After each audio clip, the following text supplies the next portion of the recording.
everyone, and welcome. My name is Jennifer Long, Machine Embroidery Manager for Riley Blake Designs, and today I'd like to take you through a walkthrough of our machine embroidery patterns just to show you how easy and simple and fun they are.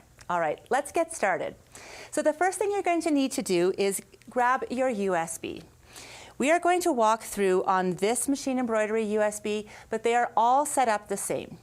You're going to take your USB and take it to a desktop machine. Place your USB directly into your machine, and in there you will see something with a PDF at the end. That is the instructions. That is what we're going to walk through today and show you how simple and easy our instructions are. You can opt to just follow them along on your iPad or your computer, or you can print them off as I have today, and we'll walk through them together. I have printed mine off just for ease for here, and I have put them in a binder so that we can all walk through them together. I like to have the cover page in them when I print them out, and that way I can see everything at a quick, easy glance. So I know what pattern I am making, and I can see the sizes and also the stitchable area that is required. So stitchable area is the area inside of your hoop that you're going to need in order to complete the project. This is the largest one that you will need for this size project. So for example, on this prim quilt, if you are making the wall quilt, you will need at least a 6x10 stitchable area at your max. It also shows you all the formats that are included, and all these formats are compatible with the different machines. So make sure you go to your local machine dealer to find out which one your machine takes. When you open up the pattern next, don't just skip over these front pages because there's lots of useful information in them, and I'd like to show you how to find all of that information. So the first part it says here is to choose your project size. Lots of times we have multiple projects all on one USB, and so it's really important that you are choosing one that fits your stitchable area, but also one that you know the size is that you're going to make at the end and that you have bought the right amount of fabric for. So here the first thing we're going to do, it says, please read through all instructions before beginning this project, and that's just a really good tip and trick. If you've never done a Riley Blake Designs machine embroidery project before, this is something that is very useful and helpful just so you can get yourself familiarized with where we have placed different icons and how we are communicating all the steps. You're going to find it's so easy and simple, and I can't wait to see how much you love it. So once you choose the size you're going to make, for all intensive purposes today we're going to choose the 6x10 size. You're going to continue on through this pattern. If you want to find out more about the designer for this collection or for this pattern, we usually put that information over here at the bottom, so you can always find out more about the happenings. Then we move on over to a table of contents. So not every single USB will have this one, but one that has quite a few blocks will have this one, or quite a few hoops. So if your instructions are missing a table of contents, that just simply means that the instructions are short enough that it didn't need one. All right, now here, this is a really important page I wanted to walk through with you for all of these steps. So steps for success, it's called. Before you begin, it says you should confirm that you have an embroidery machine and that your embroidery machine can accommodate that required stitchable area. So we talked a little bit about that before, but that is something really important before you begin all of this process to make sure that you do have the right machine and the right stitchable area or hoop size. Then label and organizing. I'm going to show you some tips and tricks for how to do the cutting and get really organized. We've also set up extra downloads for you to help you along this process, and I'm going to show you through them here. Being organized and labeling ahead of time is going to pay dividends down the road when you're stitching out, and you can just enjoy the hum of the machine as you are stitching. All right, then needle and fabric prep. This one often gets overlooked.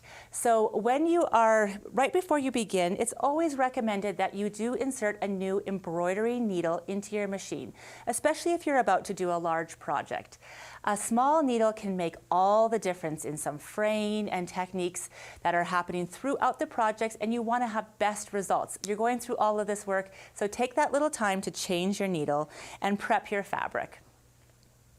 stitching and trimming. We're going to talk a lot about this throughout the pattern. For best results, in order to get the size that you want and have everything fit together, we have engineered this and tested this instructions over and over again to give you the best results in the most seamless way.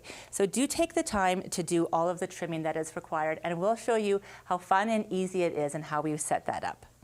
And then, of course, materials. Take a moment as well to go through the materials list. Don't skip over any that you think you might need. We'll talk about why you need them and how it's going to streamline your process. All right. The next couple pages in your instructions are really valuable and important. You might actually, if you opt not to print out your pattern, you might choose to actually print out these pages. They might always be a different number on your page depending on how much other information is ahead of it. But this page is called General Machine Embroidery Instructions, and the page following is called Machine Embroidery Techniques. So let's go back here. Those two pages are very important, and they kind of set up the whole precedent for the whole pattern ahead of you. So let's walk through them and see how it all goes. We've given you a QR code here, which is easy for you to find, but it's always a good idea, no matter what you are making, to always check if there's updates. Sometimes it's not updates about a correction. It might be like extra embellishments that have been added or extra things that we have decided to add afterwards. So it's always a good idea to check to see before you begin if there's been any updates to your machine embroidery pattern. Next, you'll find a lot of helpful tips and tricks and links here for you, so you can find all the links that you need on this right-hand column. On this left-hand column here, you're going to see that it says here abbreviations. So we're going to use these throughout the instructions to help streamline this pattern. This is a very common in the quilt pattern department to use abbreviations, and I just wanted to walk you through them here right now. So ITH means in the hoop. So when you're doing something, it's actually going to be done inside of the hoop. WOF means width of fabric. RST means right sides together. So if you're placing fabrics on another one, you're going to put them right sides together. S and F means stitch and flip, and that is a technique that we are also going to go through as you use them. FSA is freestanding applique, and this is a super fun technique that we also use. And RSO is right sides out. So all of those are very common that we use throughout the instructions when we do actually have to write instructions. But our instructions are very graphic focused, and so you really will be able to just know what you're doing by the icon you see without having too many words. Next, we have these icons. There's, again, not a lot of them, and they are very self-explanatory, but if you wanted to know a little bit more about any of those icons, you can see. So we have a hoop here, and so that just tells you if you need to hoop something or pull your hoop out. There's a thread change color, and it'll have the thread number on it. There's a pair of scissors that indicates a trim step, so if you need to do applique or anything else that needs trimming, it will have this pair of scissors beside. Again, if you're unsure how to trim, there's directions here for that. This one is a stabilizer code, and we're going to talk a little bit more about stabilizers in a few minutes when we get to the supplies, but that is what this icon is for. This little arrow means you flip the hoop. So some projects, especially projects that have stuff happening on both sides of the hoop, requires you to pull the hoop out of the machine, flip it, do something on the back side of the hoop, flip it again, and reinsert it back into the machine, and that makes lots of in-the-hoop projects very successful. So if you see that icon, that means flip the hoop. Then there's this one that says paper tape. So you can use this to help keep the piece in place when the machine is moving a lot. So we don't always use that, but if there's a lot of layers or if we don't want your fingers in the way, we'll give you a little icon to paper tape or washi tape it in place.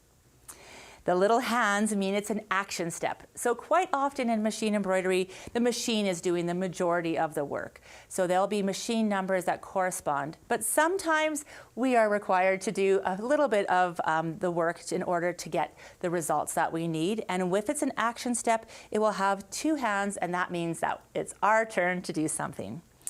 And then a sewing machine If we require any additional sewing outside of the embroidery machine, we will have that sewing machine icon. All right. And this other page that I wanted to go through with you that is very helpful that you can print out. You can even cut out this cute little box here. This is the machine embroidery techniques. So basically, you can make any Riley Blake Designs machine embroidery project with just using these techniques. How exciting is that? So I'm going to just walk you through a couple of these. Mostly the machine does this. Sometimes it requires a little bit from us, but it's just nice to know what the machine is doing. So you're welcome to cut this out and place it by your machine, and so you have it handy as always. And you can always flip to this page if you ever see an icon and a word that you're not aware of what to do. So things like a basting stitch, if you want to put a piece of fabric down and not have it shift and move while you are doing a lot of stitching. Sometimes you hear the words compensation and pull. This also keeps and helps it stays completely taut or tight so that when you're stitching, it's not pulling it away. So that's how we use a basting stitch. Oftentimes the basting stitches get hidden or cut away. Then there's something called a placement stitch. We use placement stitches all of the time in our applique process, and it just tells you where to put your fabric. It'll draw out the shape with the thread, and you'll put the thread on. You'll often see that the placement stitch doesn't have a corresponding thread color, and that's because the placement stitch always gets covered up and you won't see it. So that's one thing to know about the placement stitch. Next you'll see down here is the tack down stitch. This is a really important stitch, and it's actually shown with a double line because at Riley Blake Designs we give you a little safety and extra in your tack down. So the tack down is what holds the fabric in place in the shape that you're going to applique it in, and then you often have to trim. Often a trim step comes right after a tack down, and so you'll notice that your machine does two really close together stitch lines, and those are there for the same purpose, that if you accidentally trim one, you've got that little insurance policy of the second row in place. So you can just see how much thought was put into all of this already to ensure you get the best results. Going down a little bit more is fill stitch. These ones are so satisfying to watch because you'll just see how there's an underlay in there and how it covers up, and it really transforms your fabric into a piece of art. And so fill stitch is a really fun one to observe, and it's really not a lot that you need to do except make sure you do have the correct color change. Moving on to the other side, we have a few more stitches that we do in the machine. Some of them are actually how we do in the hoop projects, like sewing something together in the machine. That's a very good one here, this stitch and flip in the machine. It's shown with this little green icon, which is a sewing line, and then it flips. So oftentimes if we have a seam that we are sewing in the hoop, that will be shown with a stitch and flip. So it's two fabrics, right sides together, you sew the line down, and then you will flip the top fabric to unveil your seam, and you're sewn together. Totally perfect and completely in the hoop. There's the directions for that one. Next we have cover stitch. Well, this is so fun. At Riley Blake Designs, we've really been having a lot of fun pulling in inspiration from all the different designers and fabrics that we are using to give exclusive cover stitches for different projects. What is a cover stitch? It is something that covers up that raw edge. So you remember that you did that tack down with that double line on your applique and you trimmed it away? There was raw edge of a fabric left over. So this cover stitch doesn't just have to be a satin stitch. It can be any kind of beautiful stitch that covers up that raw fabric. And so that is why we call it a cover stitch. Next is a detail stitch. So again, this is just a thread-specific one that again you can watch, and something fun is going to happen that's going to make your project extra special. A guide outline stitch, this will help you either place another fabric or trim later on. And so again, this one is not usually part of your finished project. It happens quite a bit when we're doing tiling scenes and that types of project. There's a guide outline stitch. A seam stitch, so this one is just if we're making a seam inside of your project, and again, this has to do with sewing in the hoop. And then there's another one which we will go close into, and this is crosshairs. And this one is just made as a very big basting stitch, and it's designed to help you trim your blocks to the best of the perfect ability there. All right, let's get started on all of the instructions. Moving over to fabric requirements, these are the supplies that you are going to need. Now, I do want to note that at the top here, it says that these are shown in basics. So we are doing this evergreen product on this USB, showing them in basics. However, if you love the collection version of this particular project you are working on, you can head over to the website. Here's the direct URL to where to find it, always there, or you can just go to RileyBlakeDesigns.com and go to Machine Embroidery, and you will see multiple fabric requirements for each USB. One is a basics and one is a collection. So if you're opting to do the collections, everything is the same, letters A, B, C. It's just that these SKUs down here will be in the collection instead of the basics. Also, feel free to have fun and be creative in these. These are the minimum requirements of fabrics that you're going to need to have in order to make the pattern as we are showing with all of the cutting. So here you can follow along and grab your requirements. You can see that sometimes at the bottom, there was so many 10-inch squares. You can see that there was a call out for all those 10-inch squares. The reason why we still called them all out, that last page and this page, was because sometimes you might want to swap out, or you want to know what this pink one was and what letter it's labeled. So that's why we call them all out here. But you can see that it's actually 10-inch stacker friendly. So that's really exciting to notice. Next, you'll find over threads. So the thread colors, you can do your best match here. We are using right now Robinson and Anton thread, but we also have a thread comparison chart. So no matter what thread brand you love most or your machine loves the most, you can swap and get the exact color that matches. You can just head over to the website, type in the color, and there's a conversion chart there for you. All right, notions and supplies. This is also really important to kind of go through together, and I don't want you to overlook this because this is going to help you give this success.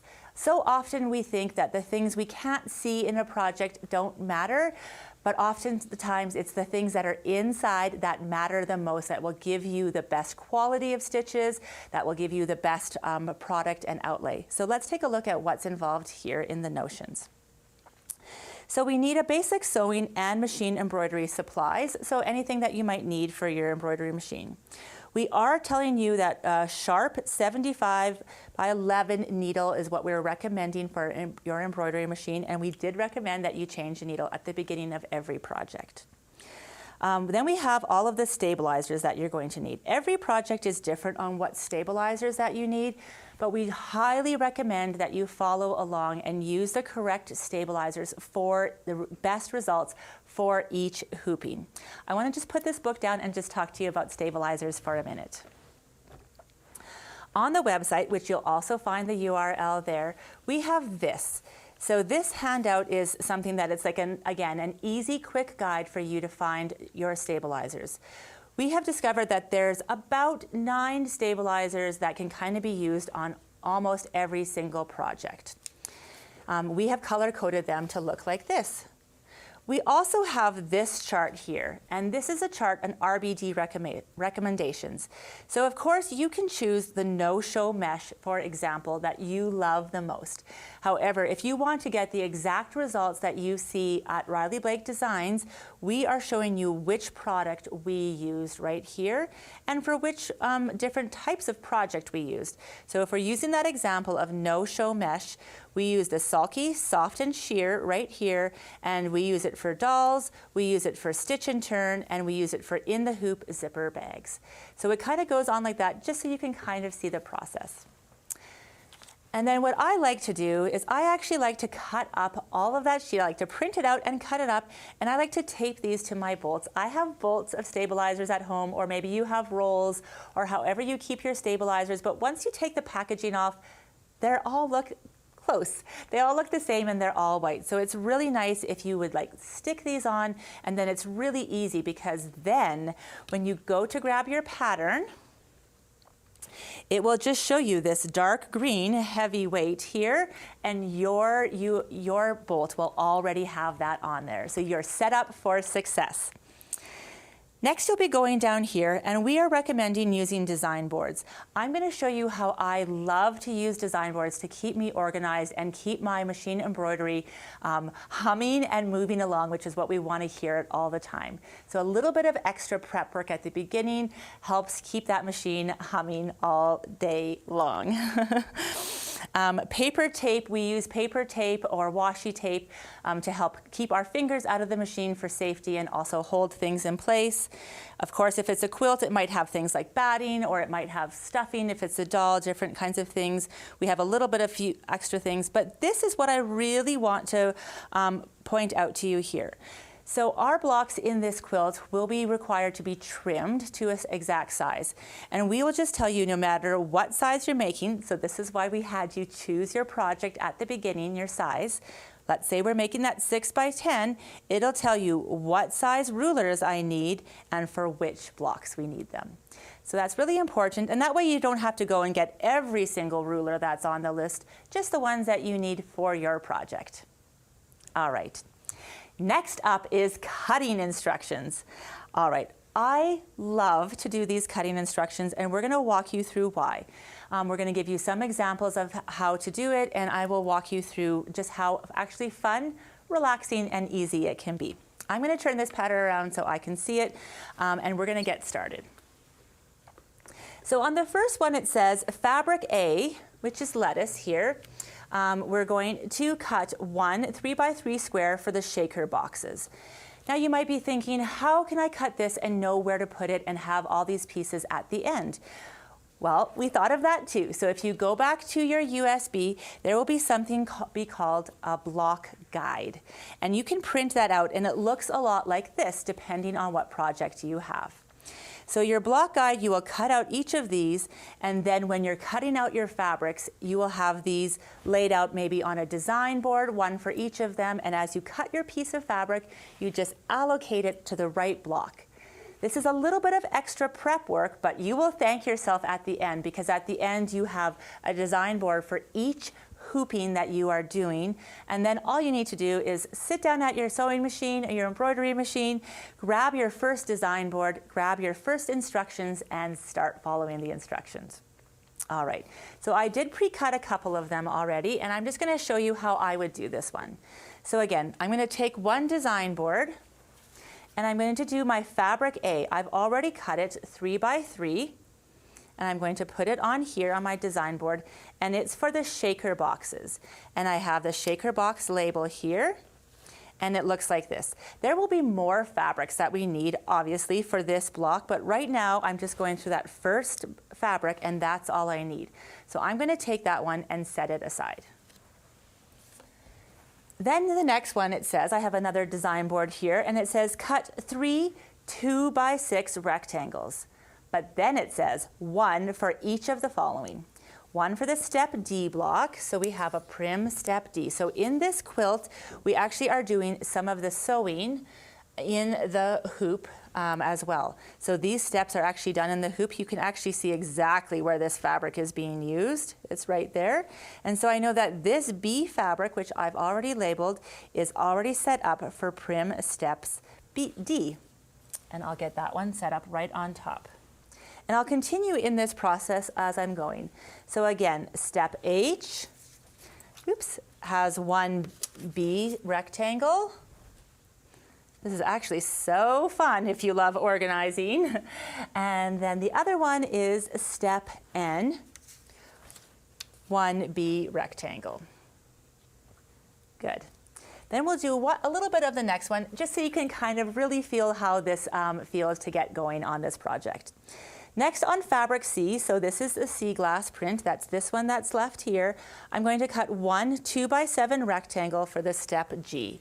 So again, I'll take one more design board and step G and put that in place and set that aside. And I'm just going to continue on as I'm going. So cut two 2x6 rectangles, one for step J and 1 for step F. So knowing that I'm cutting to the exact size, so I'm going to go like this, and I'll put 2 just like that. And you can just continue on doing your cutting like this. Sometimes we get asked questions like, is this cutting necessary? Well, let me tell you that it is a personal preference. Now, we recommend it at Riley Blake Designs for best results. But the applique that you're doing in your hoop, you could get away without cutting it ahead of time, but you will need to follow all the cutting that is maybe for sashing or anything that's maybe done that needs the exact size. So I just wanted to put that preface in there that we are recommending this cutting, but again, that is your decision. All right, this is all the cutting in here, and that's all been set up. I'm going to move this over out of our way, and I'll move this over out of our way, and we're going to walk through one of the blocks together. Isn't this fun? It's so colorful and easy, and just gets me so excited to do all of the projects for machine embroidery at Riley Blake Designs. Before we begin on the actual technical parts of this process, I do want to highlight something very visual and kind of a big bonus on our patterns, is that you will see here, it tells you the name of the hoop, flag, and what number the hoop is, hoop 1. It's in red, and everywhere there's a red accent. The colors are red here, the banner is red, even the dashed lines are red. When you go over to the next block, take a look at this. It's hoop 2, and it's in kind of a dark teal, and it's going through, and so that's a very easy way. Maybe you had to walk away to go, the pot was boiling at the kitchen and you had to walk away and come back. You can remember that you were on the red block, not only just the number of block that you're on. So that's a really added nice bonus.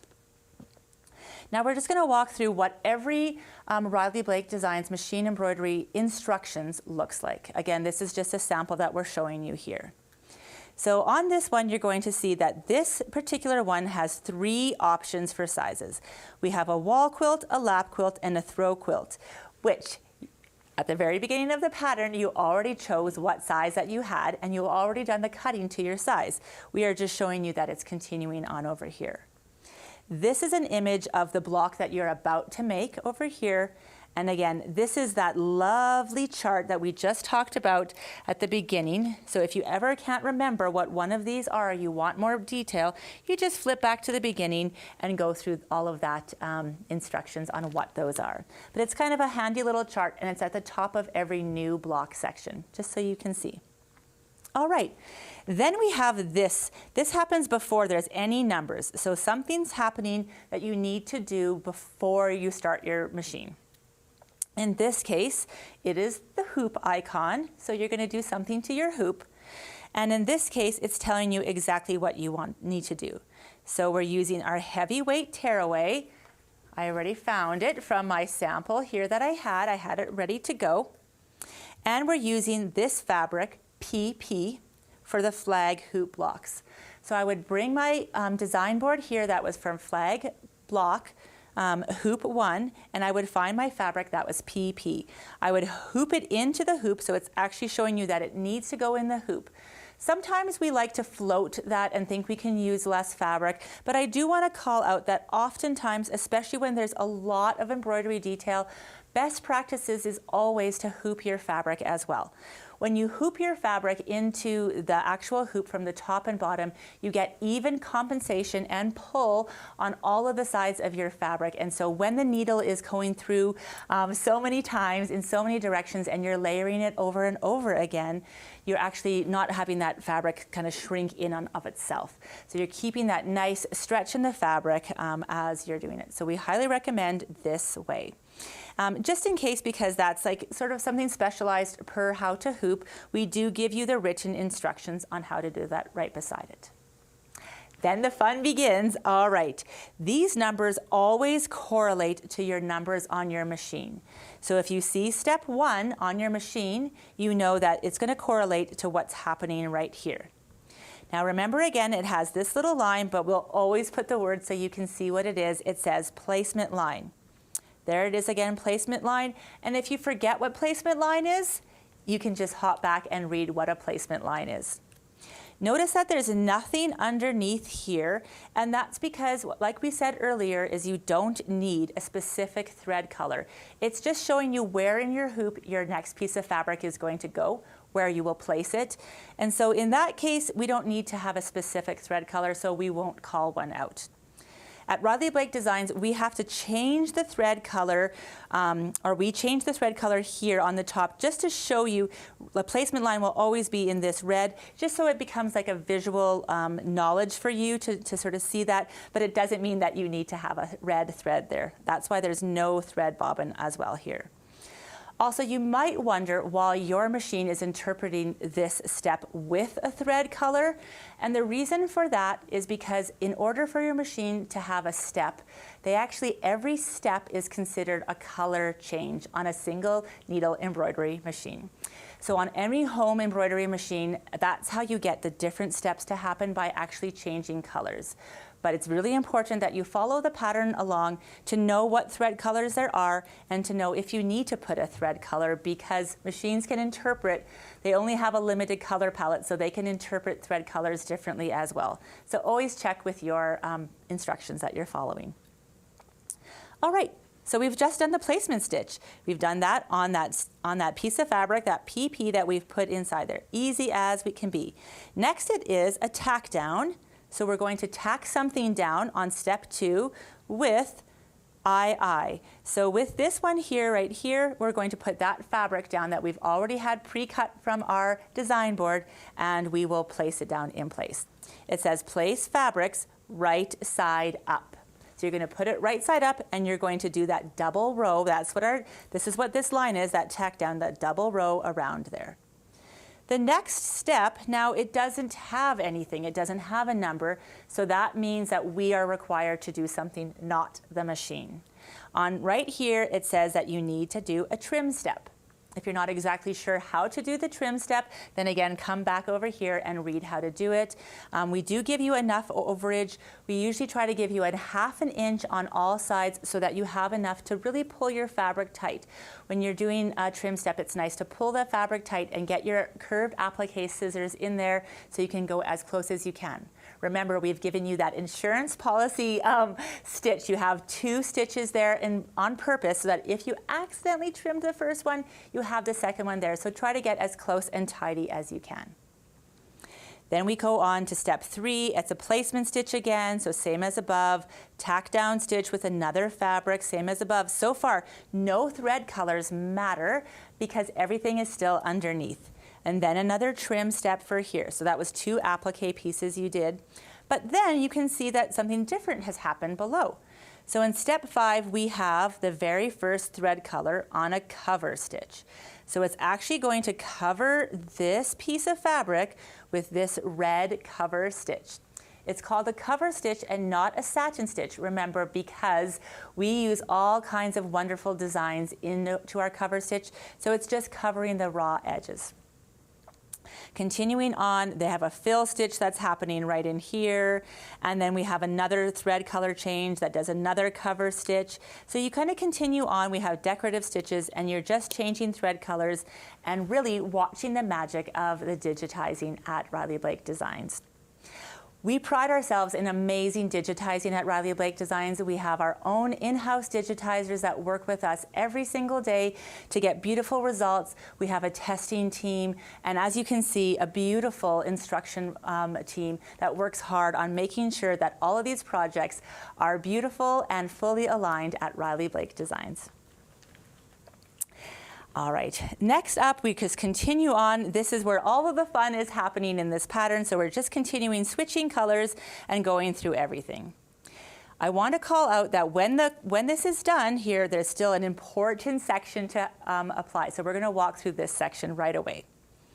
The very last step of this project in particular, and it's the reason why I pulled this one to show you, is because this one is a good example of what a crosshair is. It's going to do this basting line right in the center of your project. Oftentimes the piece could be oversized and the center of the project might look like it's offset. So the block might actually be, the crosshair might not be in the center of your design.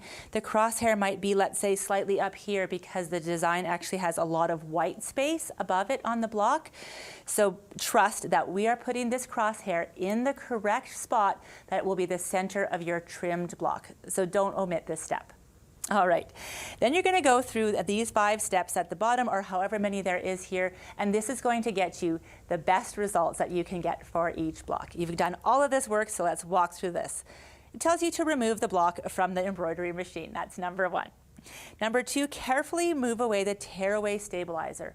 Often this one gets forgotten, so don't forget to pull away the tearaway stabilizer, and we're going to do it in a very soft and gentle way. If you tear it, you can kind of distort and stretch out your fabrics, so be careful when you do that one. The next one is 3. It says place your block face down on a Jill Lilly Studio pad for pressing. So I do have one set up over here. I'm not going to actually do this block with you, but I did want to show you what this looks like.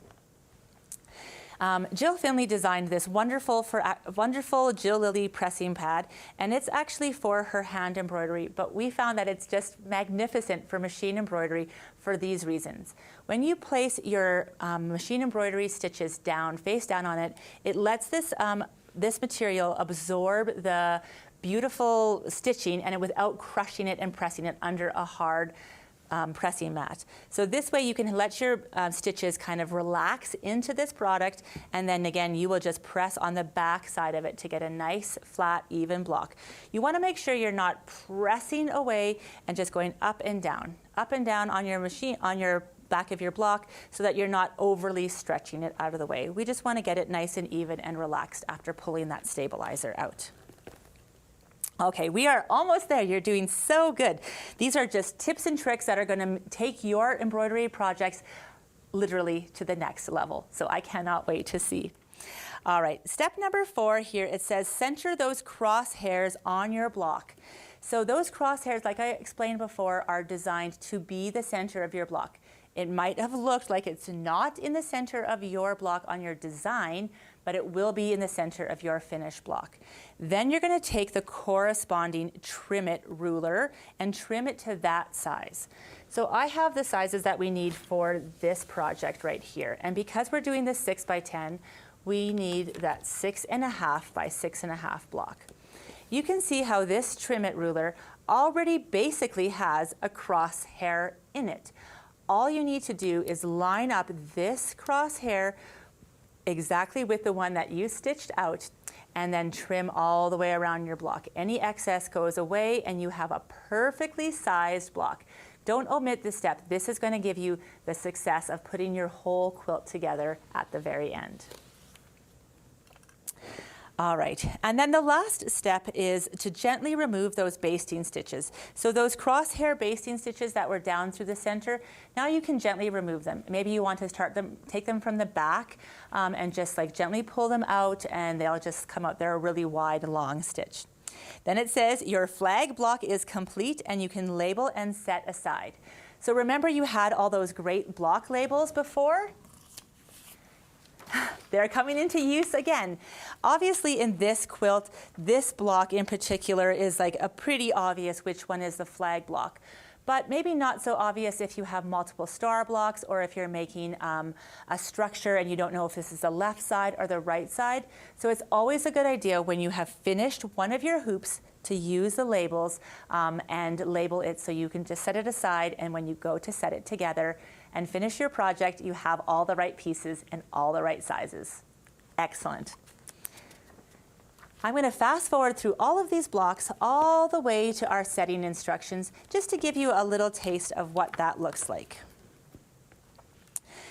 So as I explained before, sometimes setting instructions are needed at the end of a project that isn't completed totally in the hoop. So quite often there's projects that have either maybe they need a little bit of assembling, maybe they need turning. A quilt might need to have the sashing put into it. So this is where you'll find them. Much like at the front of the pattern for the machine embroidery part, we actually have general sewing instructions right here before the setting instructions happen so that you can kind of go along in the process. So even though we maybe have different seam allowances or different overages that are happening in machine embroidery, you can see here that we have a seam allowance here with everything is a 1/4 inch seam allowance unless otherwise specified. These are our setting instructions. There's trimming, that's very important that you trimmed beforehand. Pressing, we talked about that already. Things like basting if you're going to be doing it, quilting and binding. So these are just general instructions. And if this is your first project that you are doing with Riley Blake or the first project of this type that you're doing with Riley Blake Designs, we highly suggest that you take a moment and just read through all of those. The setting instructions are just like you would do in any kind of a sewing, quilting pattern, and they're, again, really beautifully illustrated, often with pressing arrows if necessary, and we do have instructions. One thing I do want to let you know about is that we always give you the unfinished size here as well, so the size that it will come to be. So it's going to tell you to sew all of these pieces together. Again, you're going to be so grateful that you labeled all of them ahead of time, so you just lay them out and sew them together. You can see where it's showing you to press the pressing arrows because they're going to nest together in the next step. But then it also gives you the unfinished size here as well. So it's telling you, you'll know that if you have everything trimmed, it will be at this size depending on the size of the hoop that you made. And this is just like a good gauge. Sometimes we maybe forgot to trim one of the blocks. Maybe we got a phone call that happened or anything else that might have happened. And so this is a good way to just check your work before you get too far along and just make sure that everything matched. That's how each row will go on this quilt until you get to the setting. And it looks nice and neat and tidy like this. It's showing you everything well labeled and all the rows. It's telling you to sew it together. Everything will meet and match up if you've trimmed it and followed all of those measurements all along the way, and you'll end up with this quilt. One thing I do want to call out here is that sometimes a project that's done in the hoop will have other texture added to it. It will have other quilting added to it. Quilts like this, in order to get the big size of the quilt, to get those blocks as big as they are, sometimes we cannot have that whole entire block the size of it is. What we're aiming for is to get the maximum size of quilt we can get with just the embroidery that you have. And so because of that, a lot of extra of this fabric, the seam allowance, and even part of this white space, the breathing space, I like to call it, around the design is actually not inside the hoop. We've maxed out the hoop with the design. This does not allow you to do all of the quilting in the hoop because that way you can't get all into those edges. So note that if you're going to take this to a quilter, we give you some tips there. We often take ours and do it as a custom quilting as to not go over the designs. It is, again, a personal preference on how you want. But if you've done all of this work, you might want to try and do maybe a custom design on your quilts. And then we give you a little bit of inspirational pictures at the end, and that is how easy it is to follow our Riley Blake Designs patterns. Now, the best thing about them is that once you do one, they are all laid out the same. So you'll be able to quickly find and quickly realize all that's happening. Those icons are the same every time. Every time you see a pair of scissors, you're going to think trim step. Every time you see a little icon of an embroidery floss with a number on it, you're going to know what that means. And so these are visual and fast, and you're going to find that you become just completely addicted and in love with Riley Blake Designs machine embroidery patterns. I know I absolutely have myself. So if you want to find out more about Riley Blake Designs machine embroidery, or what's new, or what you can take part in, come on over to our website. Under our website, we have a tab that's called Machine Embroidery. There we have all of our projects, we have our fabric requirements, we have lots of inspiration and more education being uploaded all the time. So until next time, we can't wait to see what you create with Riley Blake Designs machine embroidery projects.